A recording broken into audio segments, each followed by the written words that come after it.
Olá pessoal, vamos iniciar mais um vídeo aqui do canal Portal do Ensino Profissional. Eu sou o Éder, nós vamos tratar hoje sobre a PlayLegis, que é um site que oferece legislação em áudio voltado para concursos públicos. Então você está vendo a página inicial deles aqui. Então, por que a gente vai começar esses vídeos? Porque é para você se preparar para concursos públicos de uma forma diferente. A gente vai abordar os conteúdos que eles têm.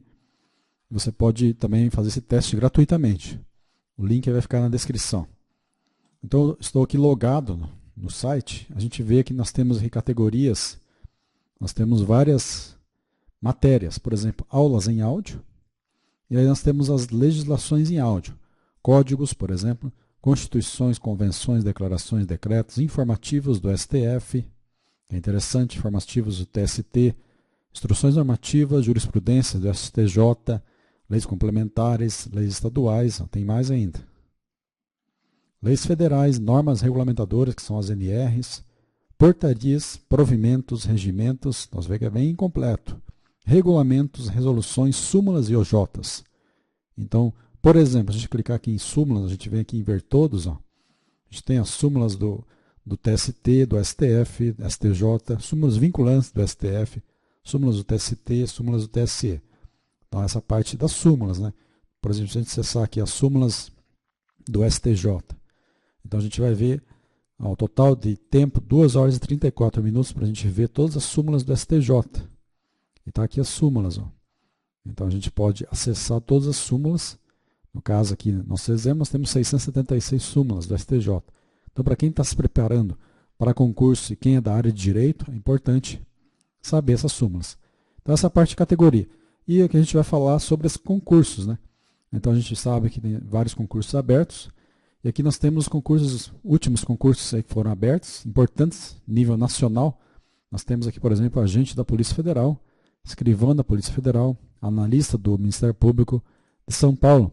São 3 últimos concursos de grande porte que foram abertos, estão disponíveis. A gente vai falar hoje sobre o concurso de agente da Polícia Federal. Muita gente aí está estudando para esse concurso. Então a gente clica aqui em ver todos, a gente vai ver a matéria conforme previsto no edital. Então, a PlayLegis ela prepara o conteúdo com base no edital. Então, a gente vê aqui, nós temos agente da Polícia Federal 2025, referente ao edital 2025. Nós temos as matérias que são cobradas, a Constituição, Código Penal, Processo Penal, Contabilidade, a Convenção de Desaparecimento Forçado, então você precisa estudar essa convenção aí, 54 minutos.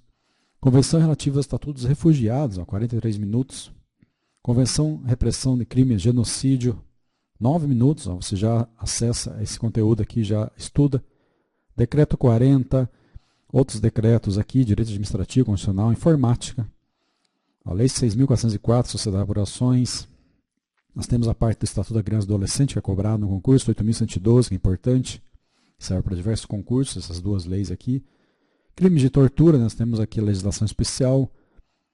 Então, são várias legislações. Ó, identificação civil nacional, 10 minutos, ó, você já acessa essa legislação. Lei de imigração, cadastro de pessoas físicas. A parte de língua portuguesa, nós temos aqui também. Regras de Mandela, ó, específico do edital. Então, 1 hora e 41. Vamos pegar uma dessas matérias aqui. Vamos, por exemplo, pegar uma que tem menos tempo para a gente estudar agora nesse vídeo. A gente vai ter outros vídeos desse concurso aqui. Vamos pegar para estudar aqui a identificação civil nacional. Por exemplo, nós temos 10 minutos de legislação. Dispõe sobre a identificação civil nacional e ICN. Então, a gente clicar aqui em iniciar, ele já vai iniciar a narração do áudio. Vamos iniciar o estudo, a gente clica em ver texto da lei. Então, a gente pode ver o texto da lei aqui, a gente pode aumentar o tamanho dos caracteres do texto da lei e acompanhar com áudio. Então, eu vou clicar aqui para a gente executar o áudio, sendo que aqui no site a gente pode aumentar a velocidade até 3 vezes, ok? Lembrando que esse conteúdo você pode acessar no aplicativo PlayLegis também. Lá tem outras funções além do site aqui que são mais completas. Você pode baixar o aplicativo e também acessar por lá. Vamos escutar na velocidade normal, 1.0. Aí se você quiser acelerar aí no YouTube, você acelera pelo próprio YouTube, tá? Aqui eu vou deixar na velocidade 1.0. Lei número 13.444, de 11 de maio de 2017. Mensagem de veto dispõe sobre a identificação civil nacional. Então, a gente está estudando sobre a identificação civil nacional. É um dos conteúdos cobrados no edital de agente da Polícia Federal. ICN. O Presidente da República faço saber que o Congresso Nacional decreta e eu sanciono a seguinte lei. Artigo 1º. É criada a Identificação Civil Nacional, ICN, com o objetivo de identificar o brasileiro em suas relações com a sociedade e com os órgãos e entidades governamentais e privados. Então, a gente vê que a Identificação Civil Nacional foi criado com o objetivo de identificar o brasileiro em suas relações com a sociedade e com os órgãos e entidades governamentais e privados. Vamos agora para o artigo 2º. Artigo 2º. A ICN utilizará 1. A base de dados biométricos da Justiça Eleitoral.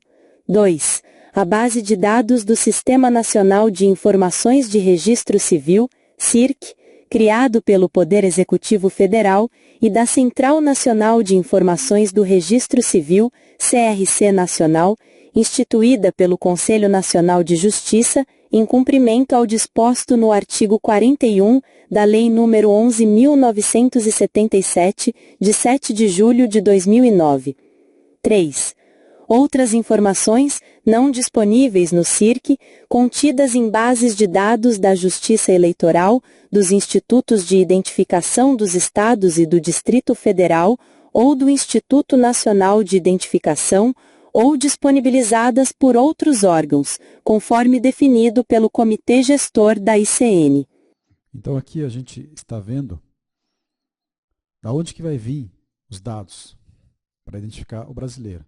Então, os dados biométricos da Justiça Eleitoral, depois dados do Sistema Nacional de Informações de Registro Civil, que é o CIRC, da Central Nacional de Informações do Registro Civil, CRC Nacional, e outras informações não disponíveis no CIRC, contidas em bases de dados da Justiça Eleitoral, Instituto de Identificação dos Estados, DF, Instituto Nacional de Identificação, ou disponibilizadas. Então, essa é a previsão de onde que vai vir as informações. Vamos para o parágrafo 1º agora. Parágrafo 1º.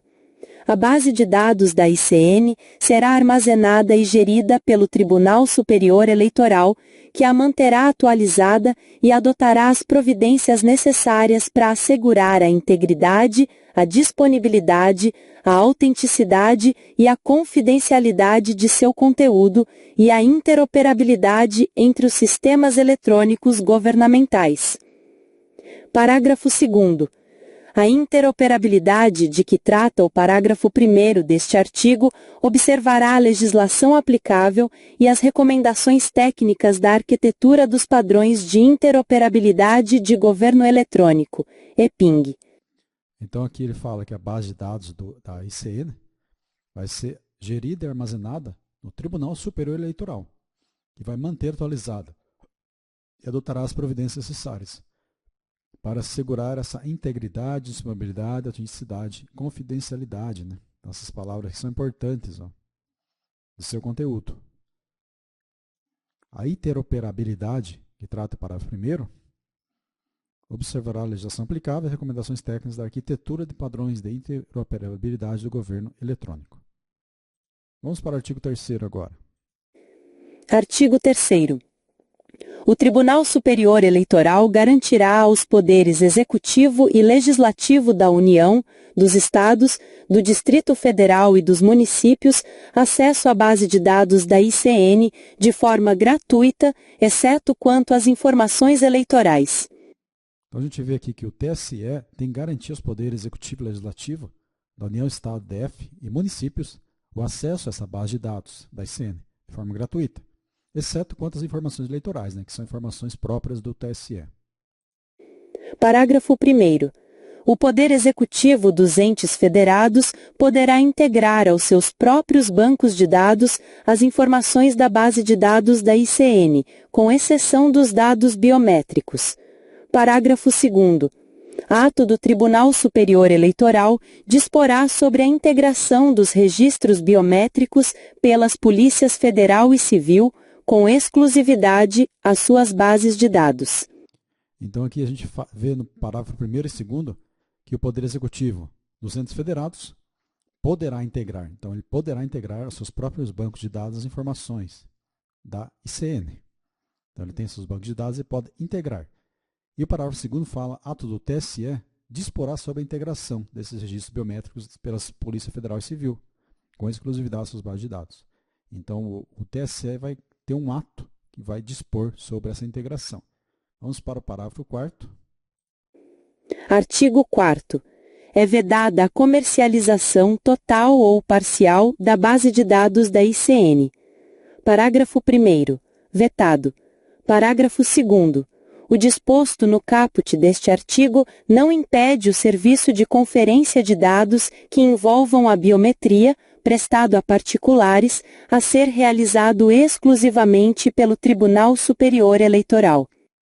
Então aqui ele fala no artigo 4º que é vedada a comercialização total ou parcial da base de dados da ICN.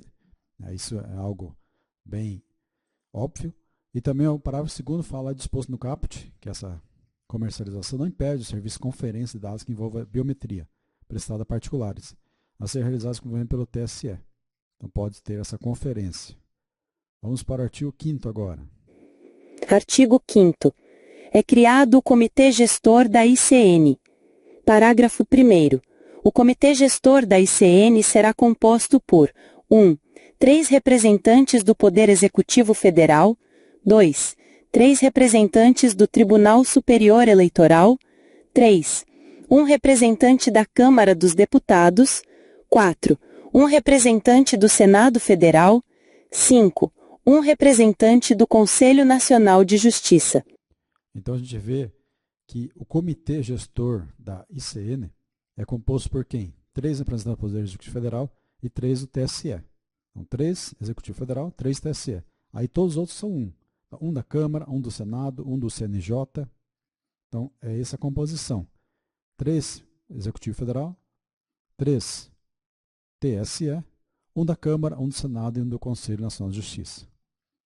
Vamos ver a competência agora do Comitê Gestor. Parágrafo 2º. Compete ao Comitê Gestor da ICN 1.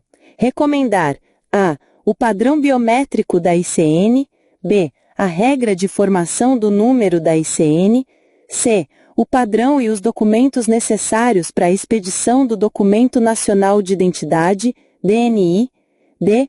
Os parâmetros técnicos e econômico-financeiros da prestação do serviço de conferência de dados que envolvam a biometria, e as diretrizes para a administração do Fundo da Identificação Civil Nacional e de gestão de seus recursos.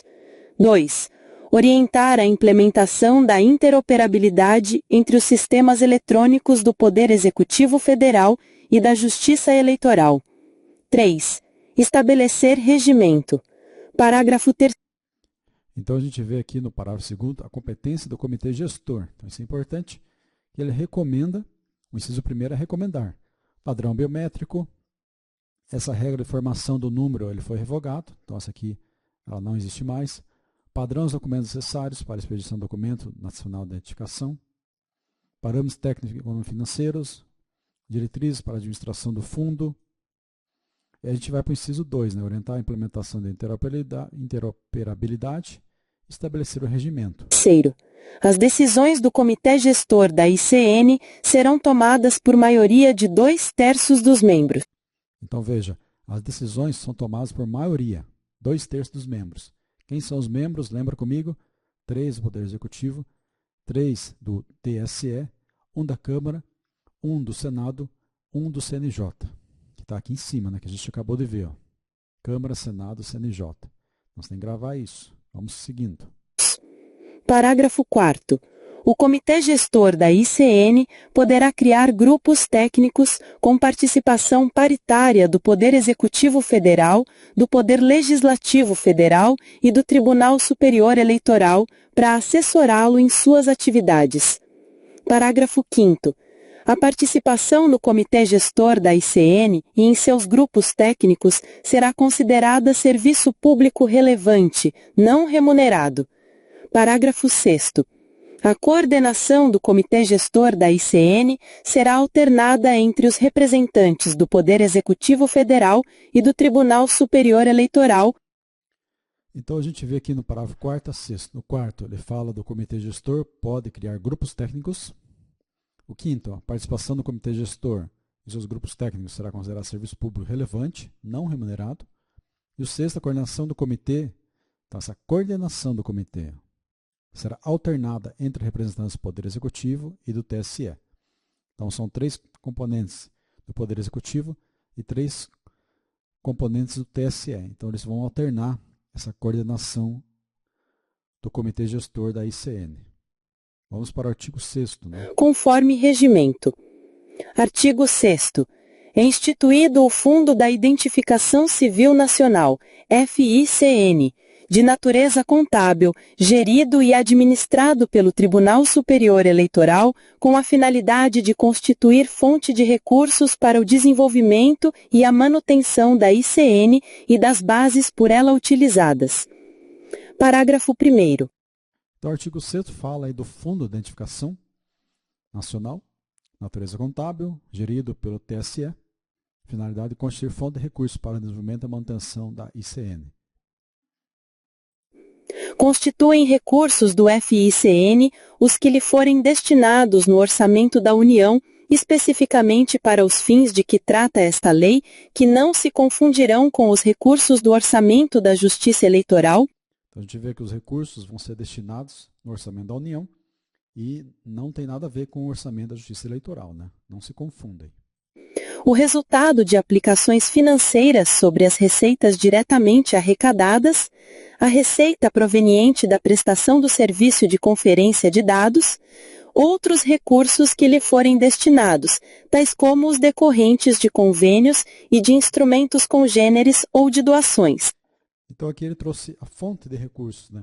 Orçamento da União, não é da Justiça Eleitoral, né? Não se confunde. Resultado de aplicações financeiras sobre as receitas diretamente arrecadadas, receita proveniente da prestação de serviços de conferência de dados e outros recursos forem destinados. Parágrafo 2º. O FICN será administrado pelo Tribunal Superior Eleitoral, observadas as diretrizes estabelecidas pelo Comitê Gestor da ICN. Parágrafo 3º. O saldo positivo do FICN apurado em balanço será transferido para o exercício seguinte a crédito do mesmo fundo. Parágrafo 4º. Observadas as diretrizes estabelecidas pelo Comitê Gestor da ICN, o FICN deverá garantir o funcionamento, a integração, a padronização e a interoperabilidade das bases biométricas no âmbito da União. Então aqui a gente vê que esse fundo é administrado pelo TSE.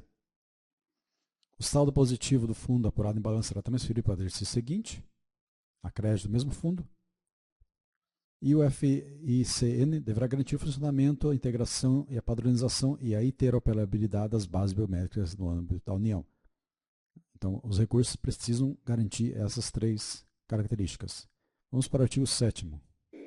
Artigo 7º. O Tribunal Superior Eleitoral estabelecerá cronograma das etapas de implementação da ICN e de coleta das informações biométricas.